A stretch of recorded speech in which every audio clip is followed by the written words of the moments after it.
Senhor presidente, senhores deputados, estudantes que comparecem à sessão na tarde de hoje, queria citar a presença, com muita alegria, de Ledir Pereira de Almeida, psicopedagoga, mãe de autista, que é uma das importantes lideranças que trabalha a favor da causa do autismo no Paraná, com grande influência na população de Curitiba e paranaense, mãe de autista, e também Fernanda Rosa, do Grupo Anjo Azul, que tem 2 filhos autistas e que comanda e coordena um dos grupos mais importantes em benefício da causa dos direitos das pessoas com autismo. Eu subo à tribuna para comemorar as vitórias que vêm acontecendo durante esse ano e mais recentemente com relação à legislação sobre autismo, que eu tive a alegria e a honra de aprovar nesta casa já em 2011, pelo fato que sou primo de Berenice Piana, que dedicou sua vida à causa do autismo. A lei federal, sancionada pela ex-presidente Dilma Rousseff, a esta lei Berenice empresta o seu nome, pela liderança que ela foi constituindo ao longo do tempo na história da luta pelo autismo no Brasil, pela causa do autismo, da defesa dos direitos das pessoas com autismo no Brasil, tanto que a lei é conhecida pelo seu nome, e ela me trouxe essa causa que abracei, comecei a conhecer, conheço muito pouco ainda pela complexidade, mas cada dia eu conheço mais, e hoje eu pude conhecer mais muitas questões sobre o autismo, da conversa que tive com a Fernanda, mais uma das conversas que tivemos juntos, junto com a Ledir Pereira de Almeida, que é psicopedagoga e acompanha diuturnamente essa questão, até pelo fato de ser mãe de autista. Mas hoje de manhã participei de uma reunião com um dos diretores da Secretaria de Saúde, que ficou sob ele a responsabilidade de trabalhar em diretrizes que a governadora apontou, e o secretário de Saúde, e que nós levamos até a governadora. Questões de extrema importância.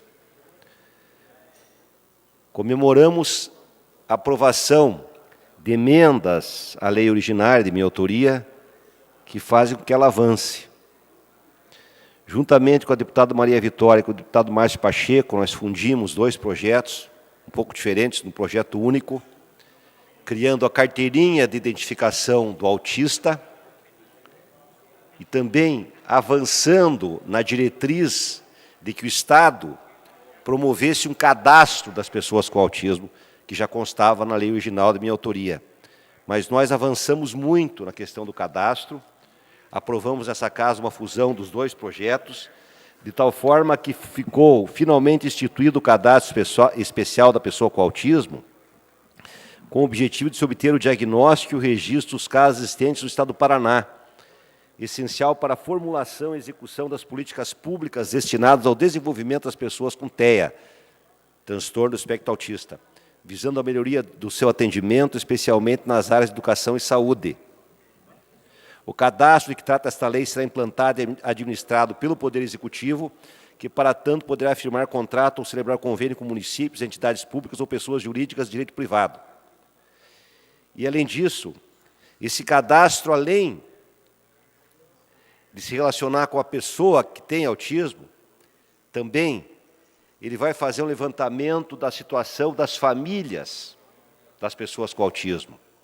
A situação de renda, a situação territorial, a situação cultural, étnica, para que nós possamos, então, dar condições dos pesquisadores avançarem na compreensão desse problema gravíssimo no Paraná, que ainda grande parte dos autistas, das famílias que tem um filho com transtorno do espectro autista, permanece na invisibilidade. Porque se nós contarmos o número de pessoas com autismo que estão nas escolas, para inclusão, nas escolas especiais, é muitíssimas vezes menor que o número das pessoas com autismo, segundo as estatísticas mais atualizadas. Para se ter uma ideia, nos Estados Unidos hoje, a cada 36 crianças que nascem, uma tem autismo. E há vários diagnósticos nesse sentido, alguns cientistas apontam, inclusive, alguns agrotóxicos como os determinantes desse avanço exponencial do autismo no mundo inteiro. Deputado Péricles, Vossa Excelência passa a usar o horário do grande expediente. No Paraná, nós devemos ter milhares de autistas na invisibilidade. E coisas muito dramáticas. Recebemos um dia desse por WhatsApp um vídeo com um autista que estava acorrentado há muitos anos em sua casa. Veja o desespero, a situação que leva uma família a agir dessa forma. E eu fiquei muito preocupado, mesmo no momento que estamos comemorando esses avanços extraordinários, pelos quais toda a Assembleia deve ser parabenizada e a nova governadora também, porque ela aderiu imediatamente que levamos essa questão para ela, a Cida Borghetti. Ainda existem muitos problemas. Eu conversava com a Ledir e ela me dizia, por exemplo, que ainda permanece um grave problema no Paraná. Para uma criança com autismo ter direito a entrar numa escola pública e ter direito a um professor de apoio, um professor que tem especialização em educação especial, não basta que ela tenha o diagnóstico de autismo. O pai e a mãe da criança chegam nas escolas e pedem um professor especial para acompanhar, dar apoio ao seu filho. Para ele conseguir esse apoio, além do diagnóstico, ele precisa ter um parecer de um neuropediatra ou de um profissional neurologista, dizendo que essa criança, efetivamente, além de ser autista, ela precisa de um professor de apoio. Caso contrário, ela vai para a escola sem o apoio. E a consulta pelo SUS com o profissional neurologista demora, às vezes, 3 anos. Portanto, nós podemos dizer com toda clareza que existem milhares de pais de autistas e autistas que acabaram não entrando na escola pública porque não conseguem simplesmente o atestado neurologista mostrando que aquela criança precisa do profissional de apoio, ela não terá direito, então, ao profissional de apoio, e às vezes procura um centro de especialidade e também não consegue. Então, apesar da comemoração, nós temos muitas coisas para continuar lutando, mas esse é mais um motivo também para que nós comemoremos todos juntos cada passo que damos em direção à melhoria das condições das crianças com TEA. Então, nós comemoramos, repito, primeiras alterações na lei que foi aprovada pelo conjunto dos deputados, tanto da CCJ como os deputados aqui do plenário, pela totalidade deles. E comemoramos também porque hoje, rapidamente, logo depois de aprovada a lei, conversando com a governadora, fizemos várias reuniões, e hoje a Secretaria de Saúde está terminando o cadastro, as pessoas podem se cadastrar já. Basta entrar no site da Secretaria de Saúde do Estado do Paraná, que poderão ter o seu cadastro, fazer o seu cadastro. saude.pr.gov.br. Vão chegar lá e podem se cadastrar. Tem uma série de dados que elas podem cadastrar. Vai ser feita uma campanha pública, ampla, para que as pessoas façam o cadastro. E além de se cadastrar nesse site, progressivamente, elas também vão poder se cadastrar em outros lugares que serão preparados para isso. Nas unidades básicas de saúde, nas APAES, que estão disseminadas por uma grande quantidade de municípios no Paraná, que é sempre uma escola de apoio para as pessoas com deficiência, e pela legislação, os autistas são considerados também com todos os direitos das pessoas com deficiência, e muitos, inclusive, não sabem disso. Mas é realmente uma vitória que devemos comemorar. Segunda vitória. Juliano, diretor de saúde, deixou claro para todos nós hoje que está em vias de assinar o contrato para criar um centro de excelência de proteção ao autismo no Paraná, que será o primeiro do Brasil. Essa ideia surgiu do trabalho de pessoas como a Fernanda Rosa, de pessoas como Berenice Piana, que esteve aqui várias vezes, seu Newton Santiago, escritor, pai de autista, doutor, os médicos, psicólogos, os profissionais das mais diversas áreas que se empenham nesse trabalho, desde o começo foi aprovada a lei, e tem toda uma história de vida com o doutor Antoniucci, a favor de desvendar os mistérios das pessoas com autismo, e principalmente de Amanda Bueno, que fez o curso no Instituto de Pesquisa da Flórida, que é um dos mais avançados do mundo, e trouxe essa ideia trabalhou por ela incansavelmente. Há mais de ano a Amanda vem trabalhando com essa perspectiva, 4 anos com essa perspectiva, me lembra, Fernanda, especialmente para todo o Paraná esse treinamento. Isso é um salto impressionante na questão do autismo, na solução dos graves problemas que afetam as pessoas que têm o transtorno do espectro autista, no avanço das terapias e do próprio diagnóstico, porque as coisas se conjugam. Então isso deve ser comemorado por todos nós, e eu tenho muita alegria em poder falar dessa tribuna sobre essa questão.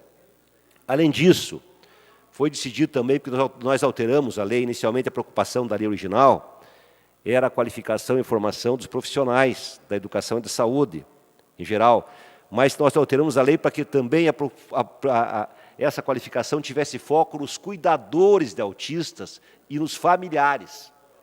Então, o que o Luciano nos disse hoje de manhã, Fernanda, é que esse método também vai chegar até os cuidadores e os pais, e mesmo uma parceria com o governo federal, que está tendo um outro método de intervenção com relação aos cuidadores e pais de autistas. São coisas importantíssimas que devem ser comemoradas por todos nós.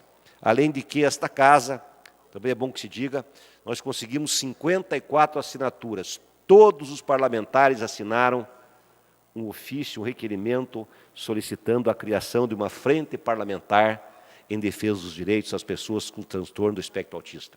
Todos assinaram. E nós precisamos, então, contando com a mesa da casa, instituir esta frente parlamentar que vai dar muita força. Nós, deputados, representamos as várias regiões do Estado, desde as mais próximas à capital até as mais distantes e longínquas, desde as maiores cidades até as pequenas cidades, muitas vezes abandonadas, que têm poucas condições de atender a pessoa com autismo. Então, nós representamos o conjunto da população paranaense, é muito importante que haja unanimidade na instalação dessa frente parlamentar em defesa das crianças com transtorno do espectro autista, as pessoas, em geral, com transtorno do espectro autista.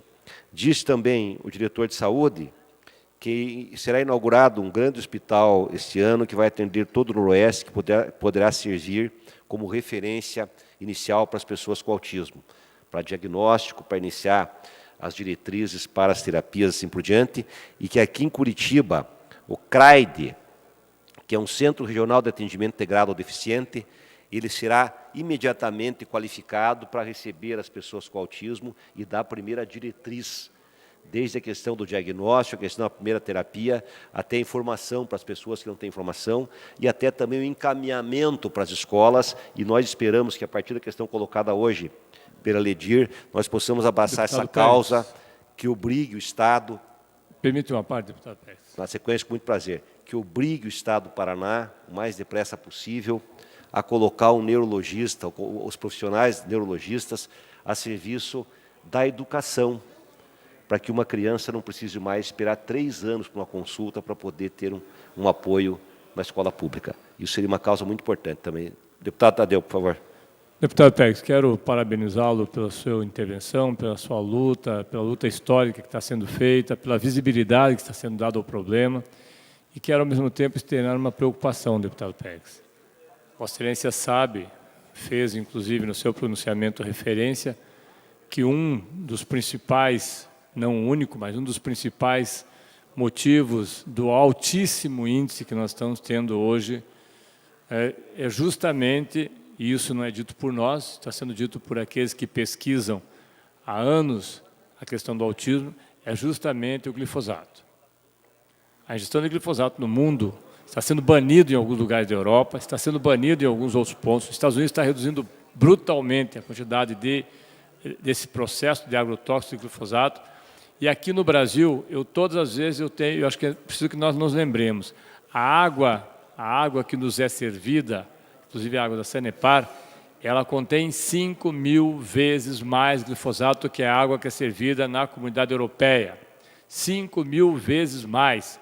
Isso significa que uma criança, um adulto, um adolescente, mas uma criança que toma água nas escolas, inclusive, porque você sabe que a água das escolas, na maior parte das vezes, não é água que venha de outro local, que não aquela água tratada na torneira, essa criança toma 5.000 vezes mais agrotóxico do que tomam crianças da Europa. Nós estamos hoje com um problema enorme de saúde pública, uma verdadeira epidemia, que é o processo do autismo. Mas esse processo que hoje, como Vossa Excelência colocou, impõe, inclusive, que nós tenhamos que nos debruçar sobre soluções para casos que já ocorreram, com o psicopedagogo, com o psicólogo, com laudos, para que as pessoas possam ter os seus filhos frequentando escolas, é preciso também que nós passemos a olhar a origem do problema. Não que ele não houvesse antes, havia, talvez não tivesse visibilidade, mas não nesta proporção. Os equipamentos que nós temos, deputado Pérez, na universidade, tanto na Universidade de Maringá, que tem um dos melhores laboratórios para análise de água do Brasil e da América Latina, quanto aqui na Universidade Federal, aqui na UTFPR, eles não conseguem detectar o agrotóxico na proporção que ele vem. Há um equipamento possível de ser adquirido pelo Estado. A Universidade, a Unespar e a União da Vitória têm condições de fazer esse tratamento. Nós temos condições de barrar essa verdadeira epidemia, não só com o glifosato, mas também com outros processos, outros produtos tóxicos que estão na água. Nós sabemos que hoje o agrotóxico usado nas batatas, para a plantação de batatas, ele é altissimamente prejudicial à saúde. Agora, enquanto isso der dinheiro, enquanto isso significar lucro, enquanto isso significar um comércio, nós, se não nos mobilizarmos, não teremos êxito. Então, eu quero parabenizá-lo por ter trazido já há algum tempo, há mais de anos, esse processo para aqui, para a tribuna da Assembleia, mas também fazer um alerta.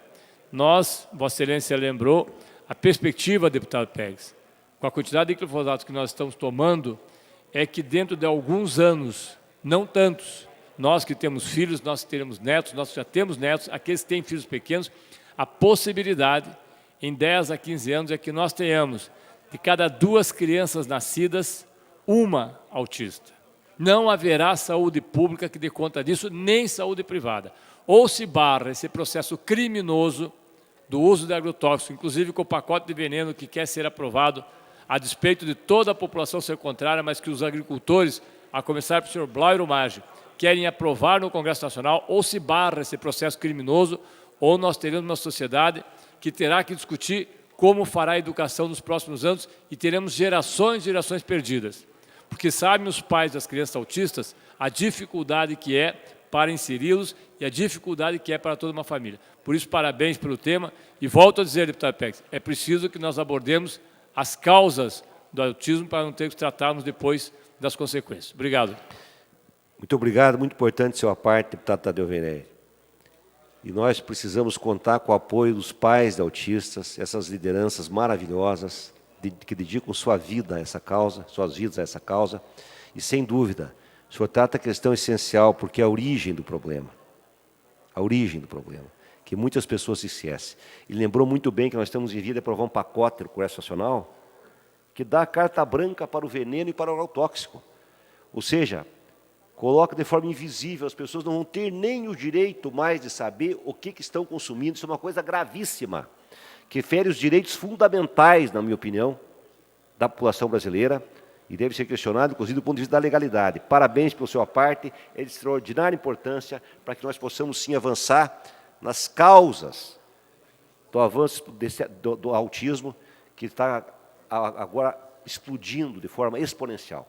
Estados Unidos, 1 a cada 36 crianças com autismo. Então, o senhor tem toda a razão, essa causa deve ser abraçada também pelas lideranças que defendem os direitos das pessoas com transtorno do espectro autista, e vamos fazer tudo para que ela avance essa defesa dos direitos e contra o veneno, o agrotóxico, que tanto mal tem feito, principalmente para o Brasil, que é um dos campeões mundiais do uso do agrotóxico. Obrigado, deputado Tadeu Venere. Mas, senhor presidente, o horário do PT, podia o horário do PT? Eu vou continuar usando o horário do PT para terminar o pronunciamento, porque gostaria de... Mais 10 minutos para Vossa Excelência. Senhor presidente, senhores deputados, ontem nós recebemos aqui o Fórum dos Servidores, que merece todo o elogio pelo trabalho cotidiano que tem feito em defesa dos direitos dos servidores públicos do Paraná, das mais diversas áreas, da educação à saúde, da segurança à assistência social. Esse fórum é muito importante, tanto que trouxe um documento primoroso, que faz um diagnóstico preciso, com dados claros e transparentes, sobre toda a situação do servidor no Paraná, os anos sem aumento, a questão da database, a dívida que o Estado tem com os servidores e uma série de questões. Nós sabemos que são os servidores hoje a categoria mais organizada, não só no Paraná e no Brasil. Dentro dos servidores, o sindicato dos professores da escola pública é o sindicato mais organizado, não é porque tenha alguma vantagem em relação aos demais, não. É pelo fato de ser da educação. O profissional de educação ele tem um perfil muito particular. Ele trabalha cotidianamente com milhares de alunos, os profissionais da educação, milhares e milhares de alunos do Paraná. E tem toda uma tradição histórica da educação. Assim como os profissionais da universidade, também os sindicatos, não só de servidores, mas também dos docentes da universidade, têm um trabalho excepcional. Mas eu quero colocar uma outra questão nesse discurso sobre os servidores, que também julgo de extraordinária importância. Ontem, eu fui a uma palestra de um dos maiores teóricos, um dos maiores intelectuais brasileiros vivos, de esquerda, chamado Vladimir Safatli, que tem uma vasta obra de interpretação da sociedade brasileira. Ele, particularmente, é filiado ao PSOL, apesar de não ser um militante do PSOL, mas é filiado, é um teórico de primeiro nível. Escreve na Folha de São Paulo seus principais articulistas, e ele faz um diagnóstico profundo da sociedade brasileira, inclusive críticas ao Partido dos Trabalhadores, faz uma interpretação desse período histórico da nova república, que na visão dele chega ao seu fim, e há um momento em que ele fala das universidades públicas do Brasil, e ao mesmo tempo vale para os demais servidores. O sistema neoliberal, o domínio do capital financeiro mundial, ele dá e confere um triste destino para os servidores públicos. Mesmo que haja avanços eventuais aqui e ali, há uma curva, a tendência de uma curva de descenso nos salários, inclusive das aposentadorias, que não dá para permanecer nenhuma ilusão sobre isso. Ele diz com toda clareza que o papel que o capital confere às universidades públicas é cada vez mais insignificante. Um processo ideológico, político, começou em maio de 68 na França e se alastrou pelo mundo inteiro. O professor universitário vai ter seu trabalho cada vez mais degradado também, assim como o servidor público, a ponto que ontem o deputado Tadeu falava aqui sobre as PPPs dos presídios. Quer dizer, ao invés de melhorar a situação do servidor e criar um presídio, fortalecer uma ideia de presídio que realmente recupere a pessoa presa, não transforme um bandido pior ainda do que acontece no Brasil, o presídio vai ser objeto de lucro para os grandes grupos e de grandes conluios empresariais e políticos, como o Brasil está cansado de ver o povo brasileiro acontecendo no sistema político brasileiro. E eu fiquei, por um lado, eu fiquei contente, porque eu tenho me batido, deputado Tercílio, já há algum tempo, defendendo uma causa. Os servidores públicos, além da luta corporativa, que é fundamental e deve continuar, eles devem se preocupar cada vez mais em uma aliança com a população que precisa do serviço público, que é a maioria do povo paranaense e brasileiro. Uma aliança de princípio, uma aliança estratégica. Por isso é preciso que os servidores desenvolvam novas formas de luta política e social. Por exemplo, uma forma diferente e nova. Em Ponta Grossa, uma escola chamada Borel de Vernet instituiu a escola restaurativa. A diretora da escola e uma professora, diretora auxiliar, fizeram o curso da escola restaurativa e começaram a criar círculos de transformação de conflitos, círculos de convivência, primeiro entre todos os professores, depois entre todos os servidores e professores, depois em todas as salas com todos os alunos. Terminado esse processo, diminuiu a homofobia, a violência contra a mulher, o preconceito contra o negro. As aulas passaram a ser ministradas em círculo, com participação ativa do aluno, que passou a não mais sair da escola, diminuiu o grau de evasão a níveis mínimos, que passaram a aumentar o desempenho escolar, começaram a passar no vestibular, e isso se propagou para os pais dos alunos e para toda a comunidade, fazendo com que os níveis de violência na comunidade que envolve a escola diminuíssem progressivamente. Esse é o exemplo de aliança entre o servidor público e a população que precisa do serviço público. Baseado nessa ideia, nós começamos com um conjunto de amigos e companheiros a desenvolver um projeto em Ponta Grossa chamado MOP, Movimento Popular Periferia. Um movimento totalmente aberto, sem nenhuma hierarquia. Nesse movimento, o deputado, o vereador, uma família pobre da periferia mais distante, que vive com o Bolsa Família, são iguais. Eles estão no mesmo grupo de WhatsApp. Não tem quem manda, nem quem obedece. Nós dividimos, pela minha experiência como prefeito em Ponta Grossa durante 4 anos, conheço a cidade muito. A minha vida foi dedicada a Ponta Grossa. Fui vereador 6 anos. Fui várias vezes candidato a prefeito.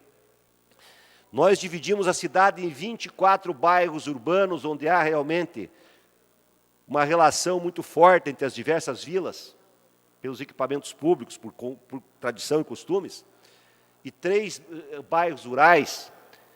E a população começou, a partir do manifesto que lançamos, desse boletim, explicando os objetivos do MOP, Movimento Popular Periferia, do lançamento que fizemos do Clube Verde, inclusive com a presença do senador Roberto Requião, começou a brotar os núcleos do MOP nas mais distantes vilas de Ponta Grossa, nas 28 regiões no todo, inclusive no centro da cidade, e as parcerias começam a brotar assembleias públicas dos bairros, levantando os principais problemas, como Minha Casa Minha Vida. O prefeito cobrou IPTU ilegalmente, daí nasceu a ideia do MOP, deputado Paulic. A população se organizando, vilas em que existe hoje pobreza, desemprego grave, surgindo inclusive embriões de luta contra o desemprego, cobrança para a prefeitura reativar a assistência social às pessoas mais carentes, que não tendo condições mais de sobreviver com mínimo de dignidade. E nós também estamos criando parcerias de servidores públicos com a população, e parcerias entre profissionais liberais, instituindo uma rede de advogados populares para servir ao povo. Pessoas que têm uma ideologia que segue o princípio do manifesto, que é a única coisa exigida das pessoas para participar desse movimento. Aceitar os princípios do manifesto, que são princípios gerais anti-neoliberalismo, contra a reforma da Previdência, contra a perda de direitos, pela segurança, pela cultura de paz, pelos direitos humanos, contra a cultura da violência, que a extrema-direita prega abertamente. Antes tinha vergonha de pregar, agora prega abertamente. Bandido bom é bandido morto, tem que matar, tem que destruir. Isso é muito triste, não leva a nada, só aumenta a violência. E é também um movimento espiritualista, porque congrega pastores, congrega padres, ministros de igreja, espíritas, as mais diversas religiões, inclusive as religiões de matriz africana, que às vezes têm medo, estão na invisibilidade pelo preconceito brutal que existe contra elas. Brutal. Então, no MOP, a liberdade de religiosidade, de debate permanente. Os professores da universidade começam a sair da corporação, continuar com o seu trabalho científico, mas fazer extensão, por exemplo, de uma vila que nem a Costa Rica, que tem grandes extensões de terra, onde pode-se criar uma horta comunitária. Um minuto para concluir, deputado Pérez. O professor fazer um trabalho de extensão, levando as ideias da agroecologia, da agricultura orgânica, assim por diante, o engenheiro projetar um parque para a comunidade trabalhar em mutirão. Eu estou muito entusiasmado e é uma ideia, eu acho que tem uma certa profundidade, porque também mostra para o servidor público, para concluir, a necessidade de ir além das velhas formas de luta e fazer uma aliança estratégica com o povo que precisa do serviço público e que está contra esse regime e que é a esperança de construir um Brasil mais fraterno e mais humano para todos nós. Obrigado, senhor presidente, senhores deputados.